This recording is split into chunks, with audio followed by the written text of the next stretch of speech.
प्यारे विद्यार्थियों, SV children academy Rawla मंडी के इस ऑनलाइन प्लेटफॉर्म पे आपका स्वागत है। जैसे कि लगातार आपको क्लासें दी जा रही है, तो कक्षा 10 और विषय सामाजिक विज्ञान से संबंधित आज हम बात करेंगे।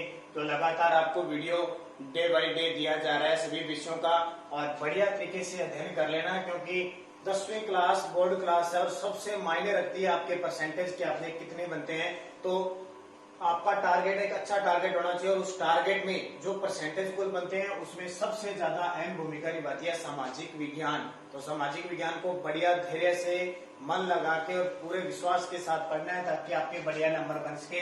पहला अध्याय इतिहास का चल रहा है, काफी लंबा आपका हमें पता है अध्याय है। उस पाठ का नाम है स्वर्णिम भारत 1206 ईस्वी तक, इसकी बात कर रहे हैं। और हमारा जो टॉपिक चल रहा है वो चल रहा है मौर्य वंश। मौर्य वंश के शासक पढ़ लिए हमने, चंद्रगुप्त मौर्य, बिंदुसार, अशोक, इनके बारे में सब बातें पढ़ ली। आज हम बात करेंगे मौर्य प्रशासन कैसा था, कैसी राज व्यवस्था थी। जैसे मान लो आज हमारी जो राजनीति चल रही है ना, कितने जिलों में बंटे हुए हैं, संभाग में बंटे हुए हैं, कौन मंत्री होता था, कौन सचिव होता था, वो सारी बातें मौर्य प्रशासन, मौर्य की प्रशासनिक गतिविधियां क्या थी, तो उसके बारे में आज आराम से धीरे से पढ़ेंगे। और आप भी साथ साथ पढ़ते रहना बढ़िया तरीके से किताब खोल के, और जो चीज बच जाती है उसको और पढ़ना है। तो देखिए, मौर्य प्रशासन की खासियत थी केंद्रीकृत शासन व्यवस्था थी, यानी पूरा जो कंट्रोल चलता था वो राजा के हाथ में चलता था। केंद्रीय मंत्री परिषद थी, केंद्रीय प्रशासन व्यवस्था से सबसे बड़ी खासियत। ऐसी केंद्रीय शासन व्यवस्था किसी वंश में नहीं थी। राजा निरंकुश था, राजा केंद्र में एक राजा हुआ करता था, फिर भी वो राजा क्या था, निरंकुश नहीं था। देखो, सारी शक्ति किसके पास थी, राजा के पास थी।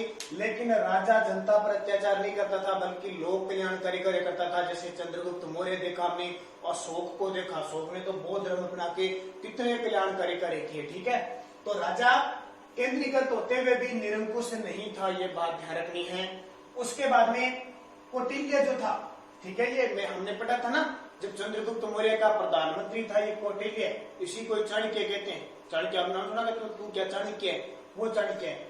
कौटिल्य के राज्य के 7 अंग बताए। कौटिल्य ने राज्य के कितने 7 अंग बताए। उसने कहा एक राज्य के लिए 7 अंग होने जरूरी है, फिर वो राज्य चलेगा। कौन कौन से, राज्य में राजा होगा तब वो राज्य अस्तित्व में आएगा। अमात्य होगा, राजा को सलाह देने के लिए एक प्रधानमंत्री होगा, क्योंकि राजा अकेला काम नहीं कर सकता। उसके लिए जैसे आज हमारे भारत में राष्ट्रपति है ना, तो राष्ट्रपति के सारे काम कौन कर रहा है, प्रधानमंत्री है ना।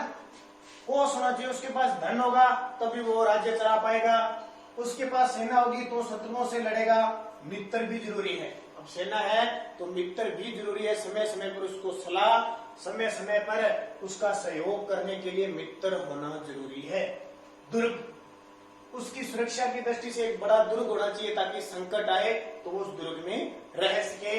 और जनपद, जो राज्य है उसका अलग अलग प्रांतों में बटा होना चाहिए। जैसे हमारा राजस्थान है ना, 33 जिलों में बटा हुआ है, वैसे महाजनपद था, ये कहाँ के शासक थे, मगध के थे।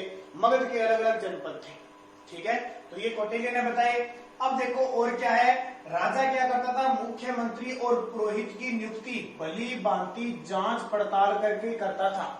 ठीक है, मुख्यमंत्री की नियुक्ति करता था, और पुरोहित जो ब्राह्मण वर्ग होते थे ना, न्याय वगैरह करने वाले, सलाह देने वाले, उनकी नियुक्ति करता था। तो उनकी पूरी जांच पड़ताल होती थी, उनकी जांच पड़ताल होती थी। उस प्रणाली को, उस जांच पड़ताल की विधि को क्या कहते थे, उपदा परीक्षण। अब प्रश्न आ जाए, उपदा परीक्षण क्या था, तो राजा द्वारा मुख्यमंत्री व पुरोहितों की नियुक्ति भली भांति जांच पड़ताल करके की जाती थी, उसे क्या कहते थे, उपदा परीक्षण कहा जाता था। ठीक है, एक बात ये ध्यान रखनी है।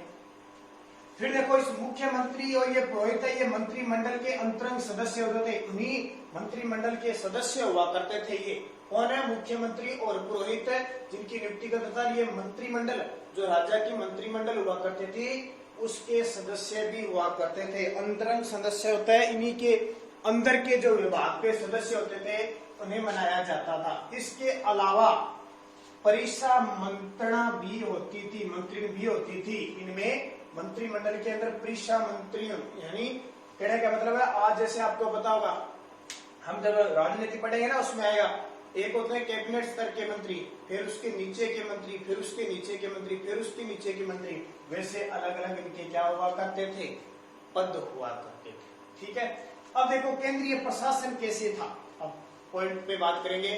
केंद्रीय प्रशासन कैसा था, तो अर्थशास्त्र, ये अर्थशास्त्र एक पुस्तक है, ध्यान रखना। इसमें इस कौटिल्य ने लिखी थी, अर्थशास्त्र किसने लिखी थी, अर्थशास्त्र ग्रंथ किसका है, कौटिल्य का। इसमें आप पूछे अर्थशास्त्र किसकी रचना है, तो आप बताओगे कौटिल्य की। अर्थशास्त्र में किस वंश की जानकारी मिलती है, मौर्य वंश की। मौर्य वंश के प्रशासन की जानकारी किसमें मिलती है, अर्थशास्त्र में। अर्थशास्त्र में 18 विभागों का उल्लेख है, 18 विभाग, जिसे आज हमारे ना गृह मंत्री, वित्त मंत्री, जल मंत्री, बिजली मंत्री, ऐसे ऐसे 18 विभाग थे जिन्हें तीर्थ कहा जाता था। सारे के सारे विभागों को एक साथ क्या कहा जाता था, तीर्थ कहा जाता था। इसके अध्यक्ष को महामात्र कहा गया, जो तीर्थ का अध्यक्ष होता था उसे महामात्र कहा गया। ये ध्यान रखना, प्रश्न आएगा कि मौर्यों की केंद्रीय प्रशासन के बारे में, तो ये 4 नंबर का प्रश्न आ जाएगा। तो आप क्या लिखोगे कि अर्थशास्त्र में 18 विभागों का उल्लेख किया गया है जिन्हें तीर्थ कहा जाता था और इसके अध्यक्ष को महामात्र कहा जाता था। सर्वाधिक महत्वपूर्ण तीर्थ कौन कौन से, यानी कौन से महत्वपूर्ण विभाग थे, एक तो मंत्री का पद था, एक पुरोहित का, एक सेनापति और युवराज, ये प्रमुख तीर्थ थे। यानी 18 विभागों में एक तो मंत्री वाला, एक पुरोहित वाला, एक सेनापति वाला और एक युवराज वाला। युवराज जो राजा का पुत्र हुआ करता था ना, वो होता था युवराज। तो ये महत्वपूर्ण तीर्थ थे। समाहर्ता, अब ये समाहर्ता क्या होता था मौर्य काल में, तो समाहर्ता होता था। समाहर्ता का शब्द से पता लगता है समाहर्ता, ठीक है, यानी इकट्ठा करने वाला, हर्ता हरण करने वाला। तो राजस्व एकत्रित करता था। ये राजस्व क्या होता है, जो खेती बाड़ी से कर वगैरह आता था, फसल वगैरह आती थी, वो इकट्ठा करता था। आय व्यय का ब्यौरा रखता था, कितना पैसा लग गया, कितना आ गया, ये सारा लेखा जोखा कौन रखता था, समाहर्ता रखता था। फिर आता है सन्निधाता, यानी कोषाध्यक्ष कौन होता था, सन्निधाता या कोषाध्यक्ष, इसका काम क्या था, कोषागार व अन्नागार बनाना। ठीक है, मौर्य साम्राज्य के अंदर कोषागार, जितनी भी फसल से कर आते थे उसको कोष में रखना, और अन्न भी प्राप्त होता था, क्योंकि खुद राजा की भी जमीनें हुआ करती थी सरकार की, तो वो अन्नागार बनवाए जाते थे अलग अलग क्षेत्रों में। अर्थशास्त्र में 26 विभागाध्यक्षों का उल्लेख है। ठीक है, कोषाध्यक्ष के 26 विभागाध्यक्षों का उल्लेख है, जैसे कोषाध्यक्ष, शीताध्यक्ष, कृषि का जो अध्यक्ष होता था उसे शीताध्यक्ष कहा जाता था। पण्याध्यक्ष, व्यापार का जो होता था उसे पण्याध्यक्ष कहा जाता था। सूत्राध्यक्ष, कताई बुनाई का जो सदस्य होता था, अध्यक्ष होता था, उसे सूत्राध्यक्ष कहा जाता था। ध्यान रखना, ऐसे प्रश्न आएंगे पेपर में।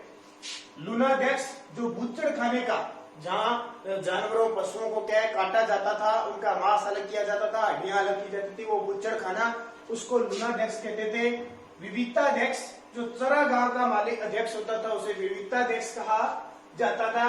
लक्षणाध्यक्ष, मुद्रा जारी करता था, जो मुद्रा जारी करता था, सिक्के जारी करता था। सिक्के होते थे पहले, आज जैसे 1 रुपया, 2 रुपये, 5 रुपए के ना, वैसे सिक्के होते थे। उन पे किसी राजा का नाम या झंडे या राजा का चित्र किसी प्रकार से हो सकता था।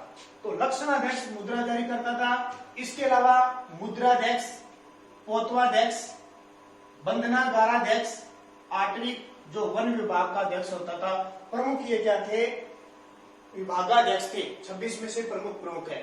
फिर देखो, एक होता था युक्त और एक होता था उपयुक्त। युक्त और उपयुक्त महामात्य और अध्यक्षों के नियंत्रण में निम्न स्तर के कर्मचारी होते थे। एक युक्त और एक उपयुक्त। जो महामात्य होता था ना, यानी प्रधानमंत्री लेवल का, वह और उसके अध्यक्षों के नियंत्रण में ये काम करते थे। अब प्रांतीय व्यवस्था प्रशासन कैसा था, प्रांतों का, यानी केंद्र से, जैसे अपना देश है, देश में जो राज्य है ना, राज्यों को प्रांत कहते थे। तो प्रांतीय, अशोक के समय मगध के 5 प्रांत थे। कितने, मगध के 5 प्रांत, जो जनपद पड़ेगा ना मगध। देखो, एक था उत्तरापथ, जो कहां था, तक्षशिला। अवंती राष्ट्र, जो उज्जैनी में था। कलिंग, जो तोसली में था। दक्षिणापथ, जो स्वर्णगिरी में था। मध्य देश जो पाटलिपुत्र में था और प्रांत का जो शासक होता था वो आर्यपुत्र या कुमार अधिकारी होता था। ध्यान रखना। तो ये 5 प्रांत थे उस समय अशोक के समय। तो ये हम लगातार पढ़ रहे हैं मौर्य प्रशासन। अगले वीडियो में और बात करेंगे कौन कौन सी प्रक्रिया थी, कौन कौन से महामात्र थे। तो कुछ 2-1 वीडियो में अभी तक हम इसकी प्रशासन व्यवस्था पढ़ेंगे, क्योंकि यहाँ से एक प्रश्न जरूर आने की संभावना रह जाती है। तो अगले वीडियो में हम बढ़िया तरीके से अगले फिर पढ़ेंगे। तब तक आप इसको सारे को बढ़िया मैटर को पढ़ना है, साथ साथ में पढ़ते रहोगे तो आपके दिमाग में सारी बातें आती रहेगी। तो धन्यवाद।